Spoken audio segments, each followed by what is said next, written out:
Hey y'all, here for Love and Hip Hop Hollywood, Season 2, Episode 10. I know this is probably a little bit delayed, but yesterday, my kids were running around here, and I was sitting up here in the house, eyes crossed, and I was exhausted yesterday, but I'll catch up. So, as always, not really going to go through the whole episode, just going to talk about, the key situations that happened. So basically, basically on the episode, Rich and Moniece, Moniece and Fizz are cordial now, and she's basically getting Cameron more, and her and Fizz are discussing Moniece's relationship. Moniece is like, yeah, it's serious, I love him, he's a good dude, he's met Cameron, this, that, and the third. So Fizz is like, well, if he's this important to you and he's this guy that's gonna be around my kid, I'd like to meet him. And Moniece is like, well, Rich, should want to meet, the people in my life if he wants to be with me. And yeah, I get it, but they only been together 7 months, so I think that relationship is just moving too fast. By 7 months, you still learning each other. Now y'all are getting comfortable, y'all are going on dates still, y'all are learning what y'all like and y'all dislike. So 7 months, that's a good time to start introducing your significant other to your family and your friends and all of that, but Rich and Moniece is just, they doing too much too soon, moving in and all kinds of things. I don't know, but whatever. So, Moniece meets up with Rich to tell him that Fizz wants to meet up with him, and Rich is starting to feel like he's, on trial basically, because he met Marla and his conversations with Marla went left. So now he's just like, well, I hope when I meet up with Fizz, it's, he don't come at me with some BS that he's read on the internet, because you're not going to know me based off of what the internet tells you. And I'm like, all people got to do is watch season 1 through 5 of, I think it's season 1 through 5, right? I think so. Yeah. It's been 5 seasons, yeah. Season 1 through 5 of Love and Hip Hop New York, and they can see who you are. You're Rich Dollaz. You like crazy chick. You like drama, even though you say you don't. So, but I get what he's saying. People are basically prejudging him based off of what the internet and the media is telling. Is telling people. So, because that's how Marla came at him. So, I get it. Anyway, so Fizz, in the midst of him and Moniece coming together and being cordial, he's back in the studio working on his music, and he goes to meet up with Nicki to see if she would be in his newest video for his song Good Lotion. Okay, weird title, but okay, because we all know what you mean by good lotion. So, he goes to meet up with her, and they're discussing the video, and Nicki is like, well, she can't be in the video because she's busy, she's trying to do her lingerie, she's trying to get her lingerie out, her lingerie line launched, and she's doing a fashion show and all kinds of things. So he basically came to scout some girls for who he would want in the video, and he turns and he sees Willie's wife on the stage stripping, and he's like, ain't that Willie's wife? And him being the fool he is, he joking around saying, I wanted to look, but I ain't want to look because it's awkward, because that's the homie's wife. I'm like, yo, he is such a fool. So, Nicki is basically Shonda started working there recently, and she's there part-time.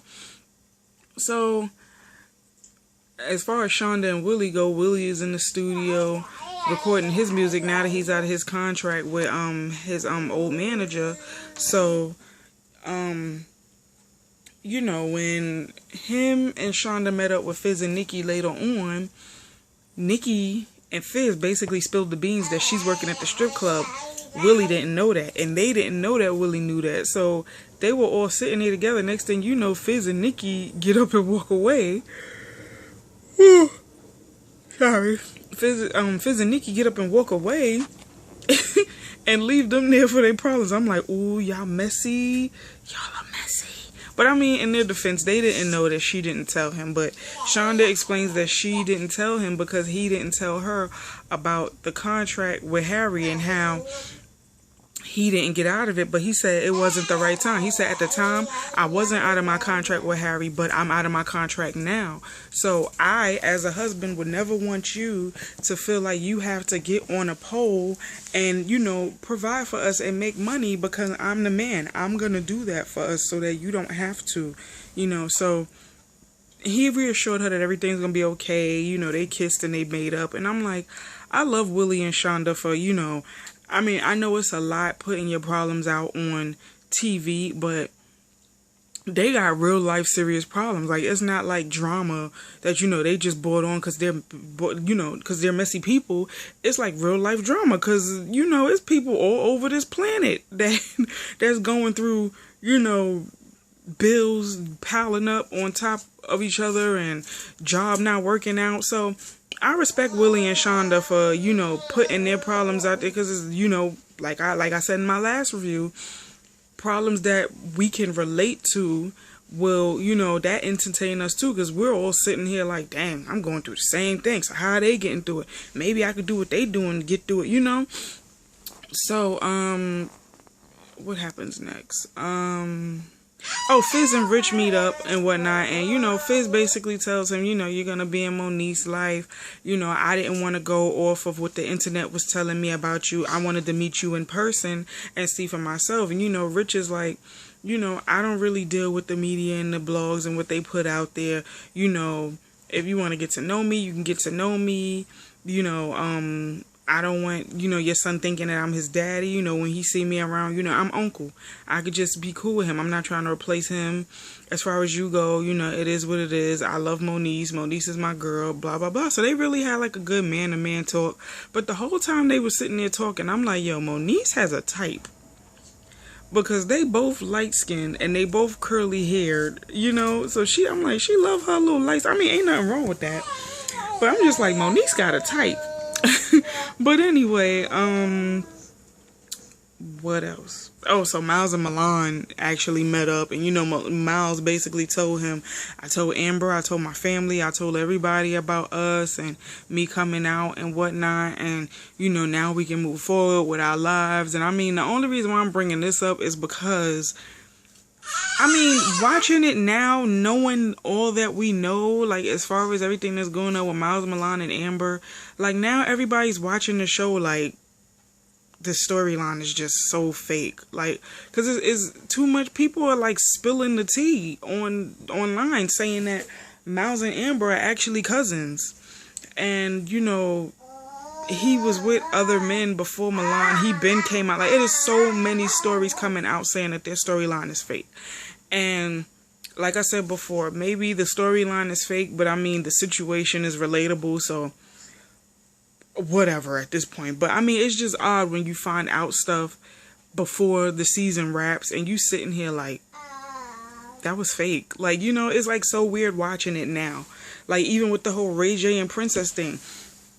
Princess moved out on Ray J on the show, but him and her and they engaged now. So it's like watching the show, it's like we all know, Princess, you didn't break up with Ray J. You back with Ray J and you about to marry him. So anyway, what are you doing? Making noise.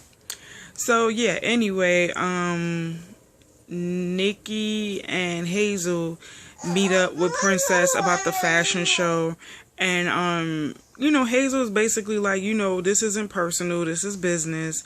And I saw how Tierra looked after her surgery, and she didn't look like she was 100% ready to present the fashions and whatnot. So, you know, Hazel made a business decision to bring in Princess just to help, like an extra hand, not to be shady. And Tierra walks in, of course, she's in her feelings.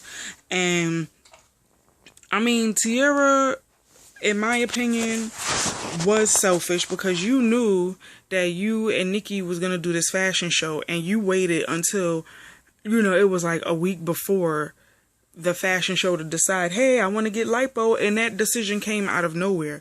And I honestly think that decision came from Princess calling her fat.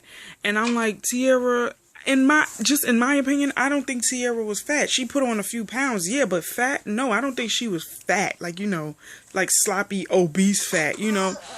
And I mean, anything could make you gain weight. So it's like, you know, she could have waited to get that light. She could have waited until after the stress of the fashion show was over and got the lipo. Like, she decided to get it a week before, and that put a strain, and that made Nikki worry, because Nikki knows that recovering from surgery takes a while. And, you know, Nikki is just like, you know, she's trying to get her coins. And I mean, I don't blame her. And I mean, you know, putting Hazel on was a smart idea to me. And, you know, because Hazel jumped right in, and she got everything going. So I feel like Tierra was selfish in that instance.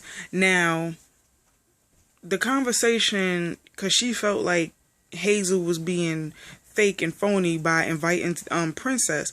And, you know, Hazel was like, well, you may think I'm fake and I'm phony, but at least I never slept with nobody's ex-boyfriend. And I'm like, Hazel, here we go. I'm like, Masika and Berg are not on this season. That's one.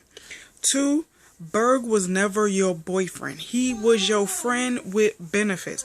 The man disrespected you, called you all kinds of names on social media, on TV. He called you delusional for a whole 10 episodes first season. And you still in your feelings about it. Like, get over it. He don't care. It seemed like you and Tierra was over it, but apparently not, because you still in your feelings about the situation. But I kind of get where Hazel was coming from. Hazel was basically telling Tierra, you can't be mad about this situation when you became friends with my enemy. So, I mean, I get that. And I mean, Hazel is not necessarily trying to be friends with Princess. She's just trying to do like a business venture with Princess, because it makes sense. So for Tierra to get so in her feelings about it because Princess was there was ridiculous. And the whole time Princess was there, Princess didn't say nothing to Tierra. She didn't, you know, she wasn't rude, disrespectful. Princess was professional. So I'm like, for Tierra to get so in her feelings about it, like, it's whatever. So I'm like, goodness, like, I'm just shaking my head at this whole scene, because I'm like, Tierra, you were wrong. Hazel, you need to get over it and, you know, move on. And if y'all gonna be friends, be friends. Like, it seemed like y'all always want to be. And then somebody had pointed out, too, when Hazel was beefing with Young Berg last season, Tierra still went on and did her record with Young Berg.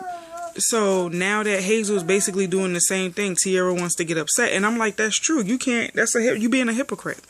So, you know, it basically ended on that note. I mean, this episode was okay. It wasn't the greatest. It was all right. Oh, April and Omarion, I was glad to see them this episode, because, you know, Omarion is happy that his music, his career is starting to, you know, flourish again.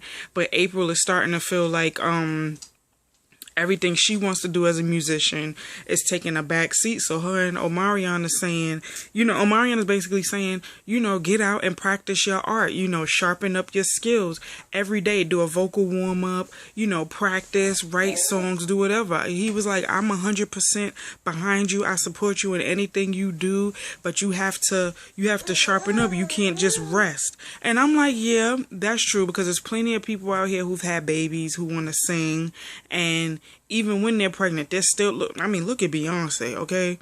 Beyonce was performing when she was pregnant with Blue Ivy, and, you know, even after she had Blue Ivy, she was still singing and dancing and all that other stuff. So, yeah, like, if it's something that you really want to do, you have to practice at it to get better. So, I mean, I really like the advice that he gave her. Like, I love them, and I wish I could see them more on the show as opposed to Soulja Boy and Nia. But I mean, Soulja Boy and Nia bring the drama, and I mean, April, Omarion,